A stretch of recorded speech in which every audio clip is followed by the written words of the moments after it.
Post match analysis match number 22 Punjab Kings versus Chennai super Kings. ये match खेला गया मुल्लापुर के स्टेडियम में जो चंडीगढ़ में स्थित है। इस मैच की अगर पिच की बात करें तो पिच काफी स्लगिश थी और हाई स्कोरिंग नहीं थी। 180 190 वाली पिच थी और थोड़ा सा फास्ट बॉलर को स्टार्टिंग में स्विंग मिलने की भी संभावना थी और ऐसा ही कुछ देखा गया। पंजाब किंग्स के कप्तान श्रेयस अय्यर ने टॉस जीता और पहले बल्लेबाजी करने का फैसला किया, जो रात के गेम में ऐसा ट्रेंड चेंज होते हुए दिखा। और ये सही फैसला था क्योंकि जिस तरीके का पिच खेल रही थी कि यहां पर साफ पता था कि अगर आप पहले बैटिंग करते हुए टोटल लगाएंगे तो उसको, और चेन्नई सुपर किंग्स का ये भी एक था कि 180 प्लस आप लगाएंगे तो चेन्नई सुपर किंग्स चेज नहीं कर पा रही है। अब बात करते हैं मैच स्टोरी पे। मैच स्टोरी पे बात करें तो दोनों ओपनर्स मैदान में आए, प्रियांश आर्या और प्रभसिमरन सिंह। प्रियांश आर्या स्टार्टिंग से पहला ओवर जब खलील अहमद ने डाला उसमें अच्छे दिखे थे और इसके बाद दूसरे ओवर में जब मुकेश चौधरी ने प्रभसिमरन सिंह को बिना खाता खोले क्लीन बोल्ड कर दिया और इसके बाद श्रेयस अय्यर को खलील अहमद ने 9 के निजी स्कोर पर आउट किया, बोल्ड कर दिया, वहां से ऐसा लगा कि पंजाब किंग्स डीरेल होना शुरू हो जाएगी। लेकिन इसके बाद प्रियांश आर्या रुकने का नाम नहीं ले रहे थे, उन्होंने मारते जा रहे थे। लेकिन इसके बाद एक और विकेट गिरता है मार्कस स्टोइनिस का। पावर प्ले के अंदर कॉनवे ने कैच लिया और खलील अहमद को वो विकेट मिला। वो ही रन बना सके स्टोइनिस 7 बॉलों में। बिल्कुल सेटल नजर नहीं आ रही थी पंजाब, लेकिन प्रियांश आर्या एक छोर से मारे जा रहे थे। निहाल वडेरा ने अश्विन को बहुत प्यारा 6 मारा पावर प्ले के अंदर ही। जब अश्विन आए तो इसके बाद ऐसा लगा कि अब गेम चेंज होगा। पावर प्ले के समाप्त होने तक 75 रन 3 विकेट के नुकसान पर थे और इस समय प्रियांश आर्या और निहाल वडेरा क्रीज पर थे। तो ऐसा लग रहा था एक बहुत अच्छा टोटल बनने जा रहा है। लेकिन इसके बाद अश्विन ने बैक टू बैक 2 विकेट निकाले। पहले निहाल वडेरा को स्टंप आउट किया, गेंद को वाइड कर धोनी के हाथों स्टंप आउट कर, फिर उन्होंने मैक्सवेल को भी 1 रन के निजी स्कोर पर रिमूव कर दिया कॉट एंड बोल्ड करके। शानदार कैरम बॉल थी, मैक्सवेल समझ नहीं पाए, जो मैक्सवेल की कमजोरी है। और एक समय स्कोर हो गया पंजाब का 8 ओवर में 88 रन और 5 विकेट। पंजाब अपनी पंजाब थिंग्स करने जा रही थी जो पिछले सीजन्स में करती आ रही थी कि शुरुआत में जल्दी विकेट गिरना, मिडिल ओवर्स में विकेट गिरना और फिर डीरेल होकर 140-50 का टोटल करके दिखाना। लेकिन प्रियांश आर्या रुक नहीं रहे थे। प्रियांश आर्या एक छोर से मारे जा रहे थे, शशांक सिंह उनका साथ दे रहे थे, बहुत अच्छे से साथ दे रहे थे और शशांक सिंह अपनी इनिंग को विल्ड कर रहे थे। प्रियांश आर्या ने इसके बाद पथिराना को 3 बैक टू बैक 6 मारे और इसके वहां पर पथिराना को उन्होंने चेन्नई के मेन बैटर का गला पकड़ लिया और इसके बाद उन्होंने एक और चौका मारा थर्ड मैन के बीच से, वहां पर उन्होंने 100 पूरा किया और इसके बाद नूर अहमद ने प्रियांश आर्या को रिमूव करके एक बार फिर चेन्नई के खेमे में उम्मीद जगा दी। 15 ओवर समाप्त हो गए, मिडिल ओवर में 89 रन बनाए 3 विकेट के नुकसान पर। इसके बाद शुरू होते हैं डेथ ओवर की बात करें तो डेथ ओवर में बहुत ही शानदार एक मार्को यानसन और शशांक सिंह ने बहुत सूझ भरी बैटिंग की। शुरुआत में पथिराना को धीरे धीरे खेला, इसके बाद एक ओवर आया जिसको मारा उन्होंने और दोनों ने मिलकर पंजाब को एक अच्छे पार टोटल तक पहुंचा दिया और वो टोटल था 220 के करीब। ये टोटल ऐसा टोटल था जिसमें 30 से 40 रन पार टोटल हो गए और पंजाब शशांक सिंह 52 रन बनाकर अपनी 50 पूरी की, 36 बॉलों में नॉट आउट रहे। वहीं मार्को यानसन ने 34 रन बनाए 19 बॉलों में और उन्होंने पथिराना को एक बहुत बेहतरीन स्ट्रेट का 6 भी मारा।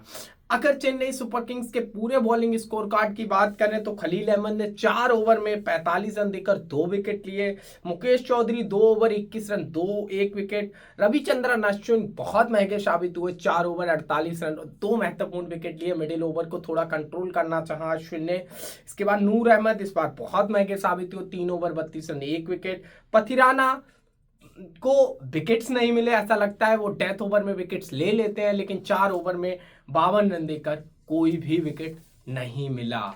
इस चेज को, भारी चेज को चेज करने के लिए जब चेन्नई सुपर किंग्स मैदान में उतरी तो चेन्नई सुपर किंग्स ने इस बार काफी अच्छी शुरुआत करी। सचिन रविंद्र और डेविन कॉनवे ने अपने आप को संभाले रखा और पावर प्ले समाप्त होने तक 6 ओवर में 59 रन बनाकर कोई भी विकेट नहीं खोया था।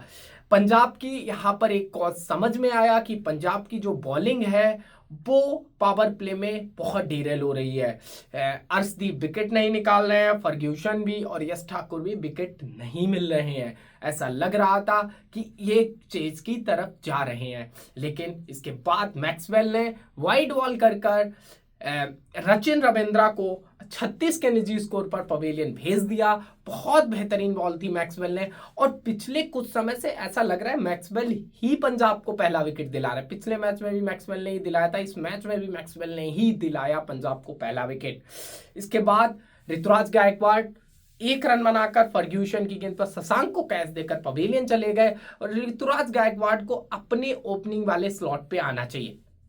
ऐसा लग रहा है कि वो नंबर 3 पे जो उनका एवरेज है वो 12 का एवरेज हो गया भाई। चेन्नई सुपर किंग्स को अगर कुछ भी अच्छा करना है तो वो अपने कप्तान को ओपन भेजकर ही हो पाएगा। मिडिल ओवर्स अच्छा खेले, 2 ही विकेट खवाए, 86 रन बनाए। एक समय ऐसा लग रहा था जब 6 ओवर में 90 के करीब रन चाहिए थे, शिवम दुबे अपनी आर्क हिटिंग कर रहे थे। शिवम दुबे के साथ डेवन कॉनवे भी अच्छा खेल रहे थे, लेकिन डेवन कॉनवे फंसे हुए नजर आ रहे, उनके कैचेस छूट रहे थे। पहला कैचेस चहल ने छूटा, एक ही ओवर में अगली बॉल पे यश ठाकुर ने कैच छोड़ा, तो ऐसा पूरा नजर आ रहा था कि डेवन कॉनवे बिल्कुल भी अपने टच में नहीं है।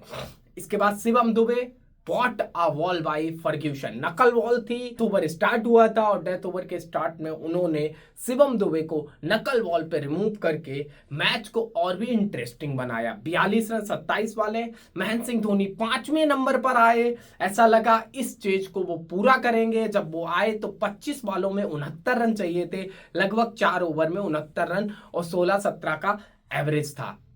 लग रहा था कि धोनी इस स्टेज को पूरा करेंगे, लेकिन फिर क्या होता है कि धोनी के साथ डेवन कॉनवे उतना अच्छा भागने में स्पीड नहीं ले। डेवन कॉनवे को रिटायर हट किया गया, मैदान पे आए जडेजा। धोनी ने 2 ओवर में धोनी ने 2 छक्के मारे, 1 चौका मारा, 2 ओवर 43 हो गया। ऐसा लग रहा था ये धोनी थिंक्स वाला चेज है और ये धोनी आज करके दिखाएंगे। 19वां ओवर अर्शदीप ने बहुत बेहतरीन डाला, उसमें 14, 15, 16 रन दिए और उन्होंने 1 ओवर में 28 का टोटल खराया। धोनी और जडेजा दोनों को शांत रखा। इसके बाद मैच में धोनी पहली बॉल पे चहल को अनएक्सपेक्टेड, चहल ने वो कैच ले लिया धोनी का और धोनी पवेलियन चले गए। 5 बॉल में 28 चाहिए थे और उस पर जडेजा ने और विजय शंकर ने कोशिश करी, लेकिन वो वहां तक नहीं पहुंचा सके टीम को जहां तक टीम जाना चाहिए थी और मैच ये 18 रनों से चेन्नई सुपर किंग्स हार गई। और पंजाब किंग्स ने रॉयल चैलेंजर बैंगलोर को ये मैच डेडिकेट किया, क्योंकि रॉयल चैलेंजर बैंगलोर में एक बहुत ही बेहतरीन प्लेयर है विराट कोहली, जिसका जर्सी नंबर 18 है। तो 18 फॉर द रीजन मैच जीते हैं यहाँ पर पंजाब किंग्स वाले। तो इस तरीके से 2 पॉइंट मिल गए हैं पंजाब किंग्स को, चेन्नई सुपर किंग्स ने गिफ्ट कर दिए। एक समय चेन्नई सुपर किंग्स बहुत अच्छी थी, लेकिन वो अपने डेवन कॉनवे थिंग्स से वो इस समय 180 प्लस का टोटल नहीं कर पा रहे, क्योंकि डेवन कॉनवे उतना तेज नहीं खेल रहे हैं। कुछ चेंज करने चाहिए, बंस बेदी को लाना चाहिए। अगर की मोमेंट्स की बात करें इस मैच में तो चेन्नई सुपर किंग्स ने जो कैच छोड़े वो बहुत की मोमेंट्स रहे। प्रियांश आर्या के 3-4 कैच छोड़े, अगर वो कैच पकड़े जाते तो हो सकता है कि टोटल 30-40 रन और कम होता। गेम चेंजर की बात करें तो साफ गेम चेंजर दिख रहे हैं कि प्रियांश आर्या गेम चेंजर रहे, क्योंकि उन्होंने गेम को पूरी तरीके से कंट्रोल गेम को अपनी तरफ खींचा। इसके बाद फर्ग्यूसन ने जो शिवम दुबे को नकल बॉल पे बोल्ड किया वो भी एक गेम चेंजिंग मोमेंट था। इसकी बॉलिंग की बात करें तो पंजाब किंग्स ने अर्शदीप ने 4 ओवर में 39 रन देकर कोई विकेट नहीं। कंसर्न है कि अर्शदीप को विकेट नहीं मिल रहे या टू अर्ली टू से कि अर्शदीप आउट ऑफ फॉर्म है। यश ठाकुर ने 4 ओवर में 39 रन 1 विकेट, धोनी का विकेट लिया। मैक्सी एक विकेट लिया, वो भी खतरनाक विकेट लेके चले गए। सचिन रविंद्रा का जो अच्छा खेल रहे थे, 2 ओवर में 11 run 1 wicket. Marco Jansen 4 over 48 run कोई विकेट नहीं। फर्ग्यूसन 4 ओवर 40 रन 2 विकेट और दोनों महत्वपूर्ण विकेट लिए। तो ये पूरा पोस्ट मैच एनालिसिस रहा। ऐसी और वीडियोस के लिए प्लीज मेरे चैनल को सब्सक्राइब करें, लाइक करें और बेल आइकन का बटन दबाएं। मिलते हैं अगली वीडियो में, तब तक के लिए धन्यवाद।